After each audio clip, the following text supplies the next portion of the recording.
বিখ্যাত একজন আল্লাহ মাহবুব বান্দা হয়ে গেলেন। জোরে বলেন মারহাবা। কিন্তু ওই যে মা দোয়া করেছে, জুরাইস চিন্তা করে এলাকার মধ্যে যদি ইবাদত বন্দেগী করি মজা পায় না। উনি ইবাদত করার জন্য একটা পাহাড়ি অঞ্চলে একটা জঙ্গল বেছে নিলেন যে আমি এখানে বসে আল্লাহর বন্দেগী করব, মানুষের চোখের আড়ালে আমি আল্লাহকে ডাকবো। ইবাদত বন্দেগী যাই নামাজের ভিতরে বয়া বয়া খুব আল্লাহর জিকির করতেছে জুরাইস। হঠাৎ ওই রাজ্যে মুসলমান শুনে নেন এক মহিলা সে কি করলেন, ওই জুরাইজের ইবাদত দেখে এলাকার সব মানুষ জুরাইজের পক্ষ নিতে লাগলেন। সবাই উনার পক্ষে, যে এই লোকটা ভালো লোক, এই লোকের পক্ষে থাকতে হবে। সবাই উনার হাতে বায়াত হইয়া মুসলমান হতে লাগলেন, ঈমান আনতে লাগলেন। সুবহানাল্লাহ বলেন না। এইটা দেখে ওই দেশের প্রেসিডেন্টের গুসা হয়ে গেল যে আমার দল ছেড়ে দিয়ে কোন এক হুজুরের দল নিতেছে, হুজুরের দলে চলে যেতেছে, একে কোন ভাবে সাইজ করা যায়? কোনো উপায় পায় না, কোনো বুদ্ধিতে আরো তাকে পারে না, সাইজ করতে পারে না। সাইজ করার জন্য একটা বুদ্ধি পেল। উনার রাখাল, উনার পার্সোনাল একজন কি ছিল, মহিলা যিনি কাজ করে, কাজের মহিলা এবং রাখাল, এই দুজনকে বললেন। এই দুজন বলছে হুজুর এই জুরাইজের সাথে ওরে পৃথিবীর মধ্যে অপমানে অপদস্থ করা কোনো ব্যাপার না। আল্লাহু আকবার বলেন, আরো জোরে বলেন, এ কোনো ব্যাপার না। তো বলে কেমনে? উনি রাখালের সঙ্গে জিনা করলেন, ওই মহিলা জিনা করে গর্ভবতী হলেন। আল্লাহু আকবার বলেন না। জিনা করে গর্ভবতী হলেন। এরপর ওই মহিলা যায় বিচার দিলেন রাজার কাছে, হুজুর সর্বনাশ, আপনারা যাকে এত আল্লাহর ওলি ভাবেন, এত ভালো ব্যক্তি ভাবেন, এত ফরজগার ব্যক্তি ভাবেন, সে তো আমাকে সর্বনাশ করে দিছে। এই দেখেন আমার গর্ভে সন্তান, আর এই সন্তানের বাবা হলো আল্লাহর ওলি জুরাইস। আল্লাহু আকবার বলেন না, একটু জোরে চিল্লায় বলেন। রাজা বললেন উজির ওকে ধরে নিয়ে আসো, ধরে নিয়ে আসো। জুরাইসকে পিঠ মোড়া দিয়ে একদম রাজার সামনে হাজির করলেন। এ দুনিয়ার মুসলমান গভীর মনোযোগ, আল্লাহ তাআলা দয়া করে মায়া করে রিয়াজুল জান্নাহ বেহেশতের বাগানে আপনাকে আমাকে আসার মতো সুযোগ দান করল। এ সময় কত মানুষ জেলখানায়, কত মানুষ হাসপাতালে, কত মানুষ মৃত্যু শয্যায় সজ্জিত। আমার আল্লাহ সুন্দর পরিবেশে বসার মতো সুযোগ দান করল। শুকরিয়া আদায় করার দরকার আছে কি না? এ দুনিয়ার মুসলমান শুনে নাও, পৃথিবীর মধ্যে আসার একটা সিরিয়াল আছে যার কোনো সিরিয়াল নাই।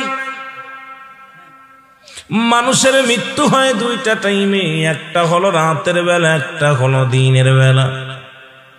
ও মুসলমান, দিন শেষ করেছ, মৃত্যুবরণ করো না।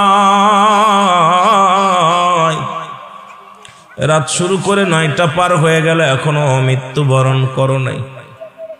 রাতের বাকি অংশ আমরা বেঁচে থাকবো কেউ বলতে পারি না, এই গ্যারান্টি কেউ দিতে পারবো না। জোরে বলেন ঠিক কিনা? আমার ভাইয়েরা, জান্নাতের বাগানের উদ্দেশ্যে বান্দা যখন রওনা হয়ে গেছে গো,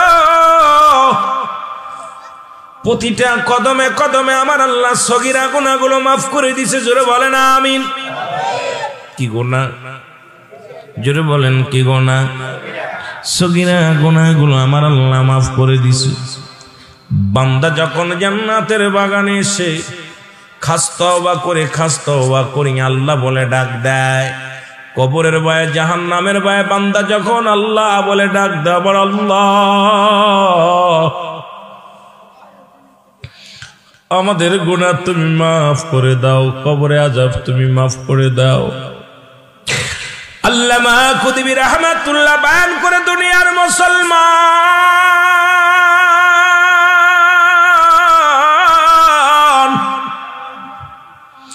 বান্দা যখন কবরের ভয়ে, জাহান্নামের ভয়ে, বান্দা যখন কবরের ভয়ে, জাহান্নামের ভয়ে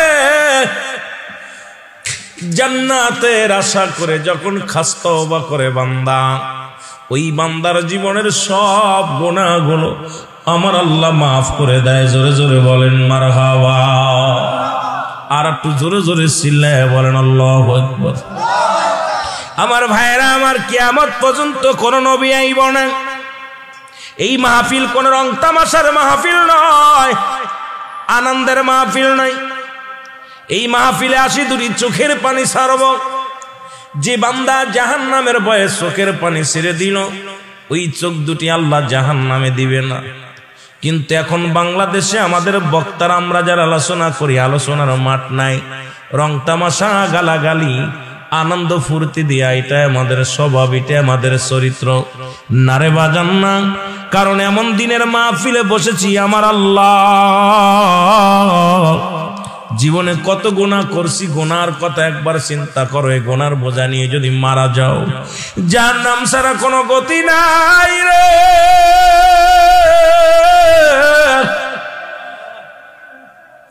এই জন্য বললাম কিয়ামত পর্যন্ত কোন নবী আইব না, কিয়ামত পর্যন্ত তওবার দরজা খোলা।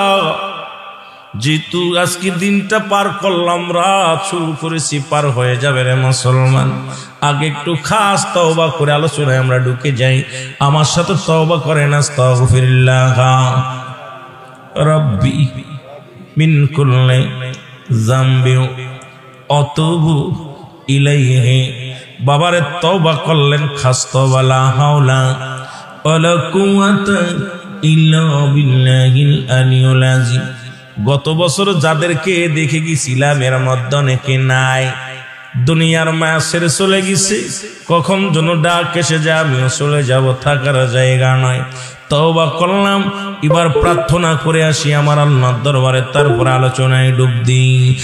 আমি পাপী অপরাধী, মওলা তোমার দয়া চাই, বলে না আমি পাপী। একটু মহব্বতে বলেন, আমি পাপী অপরাধী, আল্লাহ তোমার দয়া। এর তুমি যদি না করো দয়া,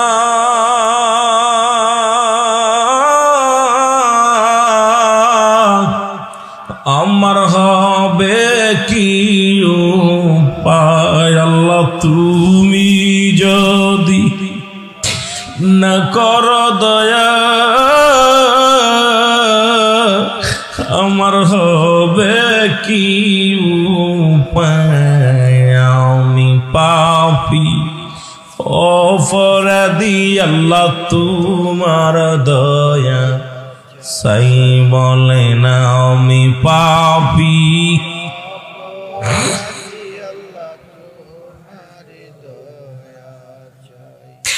আমি সংসারের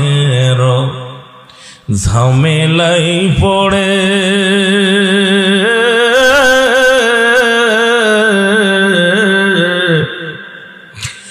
ইবাদত বন্দেগি গো মওলা দিয়াছি সেরে। এর কোন দিন জন ডাকাশিবে, আমার কোন দিন জানি ডাকাশিবে, যাব সবই ছাড়িয়া, আমি পাপী। আরো জোরে বলেন, আমি পাপী অপরাধী, মওলা তোমার দয়া। এই দুনিয়ার মুসলমান,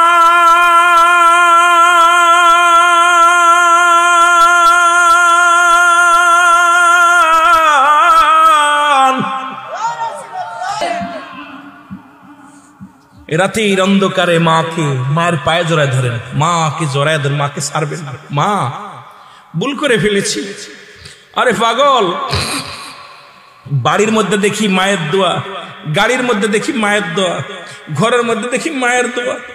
মা দোয়া করলে বাড়ির মালিক হও, গাড়ির মালিক হও, ব্যবসার মালিক হও।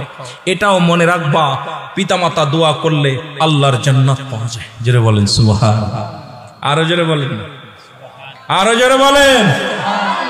ঠিক একই কায়দায় হযরত মূসা আলাইহিস সালামের আগমনটা, ঠিক কি না? কথা বলেন না কেন? মূসা নবী আসবে, আল্লাহ কারে দিয়া কি করব? জুরাইজ দে মায়ের থেকে শিক্ষা দিয়ে হইছে, মানুষকে হেদায়েতের মধ্যে আনছে। সুবহানাল্লাহ বলেন, আরো জোরে বলেন। মূসা আলাইহিস সালাম ফিরাউনের, তার বাবা মূসা আলাইহিস সালামের বাবার নাম ইমরান। নাম কি? কথা বলেন না, আর একটু কথা বলি। খালি কেন যেন হঠাৎ করে মায়ের কথা বলতে গেলে এইগুলো কথাগুলো আসে। মুসা আলাইহিস সালামের বাবার নাম কি কেন বলেন? আর বড় ভাইয়ের নাম হারুন। সুবহানাল্লাহ বলেন না। পৃথিবীর মধ্যে দুইজন নবুয়াতি পেয়েছিল একসাথে, সেটা হলো হযরত মুসা আলাইহিস সালাম, হযরত হারুন আলাইহিস সালাম। দুই ভাই একসাথে নবুয়াতি পেয়েছিল। সুবহানাল্লাহ বলেন না, আরো জোরে বলেন, কথা বলেন, আরো জোরে বলেন আল্লাহু আকবার। মুসা আলাইহিস সালামের বাবা কি ছিল? ওই ফিরাউনের দরবারের দারওয়ান। কি ছিল? দেহরক্ষী বা দারওয়ান। হঠাৎ করে ফিরাউন একদিন রাত্রে স্বপ্নে দেখছে যে তার রাজ্যে একটা আগুন লাগছে, আয়া সবকিছু আগুন লাগছে বা একটা কিছু আয়া সবকিছু খেয়ে ফেলেছে, সব শেষ। স্বপ্নে দেখে ফিরাউন এলাকার সব জ্যোতিষীদের ডাকলেন, জ্যোতিষীরা কে কোথায় আছো, আমার স্বপ্নের ব্যাখ্যাটা বলে দাও, ব্যাখ্যাটা বলে দাও। আমার বাবারা বলে, হুজুর সর্বনাশ, আপনার এই রাজ্যে বনি ইসরায়েলদের মধ্যে এমন একজন নবী আসবে, যে নবী আসা পর আপনাকে খেয়ে ফেলবে, সব রাজ্য তছনছ করে দিবে। সুবহানাল্লাহ বলেন, আরো জোরে বলে। কয় আইছে কি? কয় না আসে নাই, আসবে।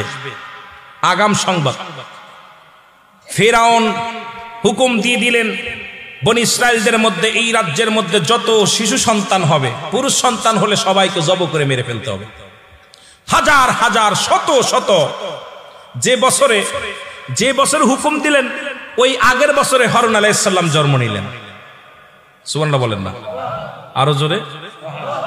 হারুন জন্ম, তার আগের বছরে এ মুসলমান মরিয়াম নামে একজন, ওনার হারুন আলাইহিস সালামের, হারুনের বোন একটা দুনিয়ার মধ্যে, কোন জায়গায় লেখছে ফাতেমা, কোন জায়গায় লেখছে মরিয়াম নামে একটা বোন দুনিয়ার মধ্যে আগমন করলেন। সুবহানাল্লাহ বলেন না। এই বছরে শত শত মানুষকে, হাজার হাজার মানুষকে দুনিয়া থেকে বিদায় করে। আল্লাহ যেটা করে, আমার আল্লাহ পারে কি পারে না? জোরে বলেন, পারে কি পারে না? মুসা আলাইহিস সালাম দুনিয়া আসবে, অনেক রকম ঠেকাইতে লাগলেন, পারলেন না। আমার বাবারা, ওই রাত্রে মুসা আলাইহিস সালামের বাবা ইমরানের কামভাব, ভিতরে একটা স্ত্রীর প্রয়োজন, ভিতরে একটা উত্তেজনা শুরু হয়ে গেছে। ওদিকে মায়েরও একটা উত্তেজনা শুরু হয়ে গেছে। কেমনে যাবে? মার মনে স্বামীকে পাওয়ার জন্য উতাল পাতাল মন করতেছে। অনেক লম্বা ইতিহাস, কোরআন থেকে তাফসীর করলে খুব মজার ঘটনাটা, অনেক সুন্দর লাগে। কিন্তু আমি অল্প একটু বোঝানোর জন্য যে আল্লাহ কি পারে কি না পারে, আল্লাহর কি ক্ষমতা, এটা আমাদের বোঝানোর জন্য, আল্লাহ কাকে কোন সময় আনবে, কাকে কি করবে, এটা বোঝানোর জন্য আমি কয়েকটা কথা বলে যাই। কি করলেন? ওই মুসা আলাইহিস সালামের মায়ের মনে কাম ভাব, একটা স্বামীকে পাওয়ার জন্য ছটফট করতে লাগলেন। এদিক স্বামীরও একই অবস্থা, স্ত্রীরও একই অবস্থা। ওদিন মুসা আলাইহিস সালাম, তার মা চলে গেলেন ফিরাউনের দরবারে। যা পাওয়ার পাশে একটা কামরা ছিল, কামরার ভিতরে স্বামী স্ত্রী দুজনের মিলন হলো। সুবহানাল্লাহ বলেন না। মুসা আলাইহিস সালাম জগতের মধ্যে চলে আসলো, মায়ের গর্ভে চলে আসলো। ওদিনই ফিরাউন আরেকটা স্বপ্ন দেখলেন। আল্লাহু আকবার বলেন না। ফিরাউনের ইতিহাস লম্বা ইতিহাস, যদি সময় পেতাম ইতিহাসটা, আসলে আপনারা সাবজেক্ট দেন না, এই জন্য আলোচনা করেও মজা পাচ্ছি না। কারণ একটা সাবজেক্ট দিলে সেই সাবজেক্টের পর আলোচনা করে মজা পেয়ে চলে যাওয়া যায়। আমি আমার আলোচনাগুলো যে অনেক দিক গুছাতে হচ্ছে, যে পল্লী এলাকা, শরিয়াত, তরিকত, হাকিকত, মারেফাতের আলোচনা করতে, যে মা বাবার ওয়াজ করতে, যে অনেক আমাদের ব্যথা। এখন অধিকাংশ ছেলে আমরা মা বাবার খেদমত করি না, এই জন্য এইগুলো আমাদের একান্ত প্রয়োজন। যেটা বলেন ঠিক কিনা? এখন ওই দিন রাত্রে স্বপ্নে দেখলেন, ফিরাউন স্বপ্নে দিকে আবার বলু ডাক দিছে সমস্ত কাদেরকে, দবকদের ডাক দিছে, গুণীদের ডাক দিছে, বলে হুজুর সর্বনাশ, মুসা আলাইহিস সালাম তো মায়ের গর্ভে হাজির হয়ে গেছে। সুবহানাল্লাহ বলেন না, আরো জোরে বলেন। এমন কড়া পাহারা দিলেন, জাহাজ থেকে কেমনে হলো যে স্বামী স্ত্রী মিলন করতে পারবে না, স্বামী স্ত্রী এক জায়গায় শুতে পারবে না, স্ত্রী শোবে ঘরে, স্বামী শোবে বারান্দায়, কেউ মিলন করতে পারবে না, কোনো সন্তান এই বছরের ভিতরে আসতে পারবে না। কিন্তু এই সন্তান কে নিল? খবর নাও। খবর নিল, কোথাও কোনো সন্তান আর পায় না, খবর পাওয়া গেল না। কিন্তু মুসা আলাইহিস সালাম 1 মাস 2 মাস 3 মাস 4 মাস 5 মাস ফিরাউনের রাজ্যে আস্তে আস্তে ফাটল ধরা শুরু করলো। সুবহানাল্লাহ বলেন না, আরো জোরে বলেন। মুসা আলাইহিস সালাম দুনিয়ার মধ্যে আগমন করলেন। মারহাবা বলেন, আরো জোরে বলেন। আর ফিরাউনের দরবারে যে দাসী ছিল, ধাত্রী ছিল, সেই ধাত্রী হযরত মূসা আলাইহিস সালাম দুনিয়ায় যেদিন আসলেন ওদিন ওই ঘরের ভিতর উপস্থিত ছিলেন। সুবহানাল্লাহ বলেন না। মূসা আলাইহিস সালামের চেহারা সুরত দেখে উনি আর পাগল হয়ে গেছে, যা পৃথিবীর মধ্যে কত সন্তান আমি ডেলিভারির সময় দিলাম, কিন্তু এমন সুন্দর সন্তান আমার নজরে পড়ে নাই। ফিরাউনকে বলবে, কিন্তু উনি প্রতিজ্ঞা করলো না, আমি এত সুন্দর ফুটফুটে সুন্দর, এত সুন্দর কলিজার টুকরা সন্তান ফিরাউন শুনলেই মেরে ফেলবে, আমি একে বলবো না, ফিরাউনের রাজ্যে বলবো না, আমি রেখে দিল, আমি বলবো না। উনি চলে গেলেন। কিন্তু এইরকম কোন কিতাবের মধ্যে আসছে 6 মাস, কোন কিতাবের মধ্যে আসছে আপনার 15 দিন, কোন কিতাবের আছে 2 দিন, কোন এরকম কয়েকদিন, কোন 1 বছর, এইরকম অনেক কিতাবের মধ্যে আসছে। বিস্তারিত আলোচনা করছি এটা নিয়ে।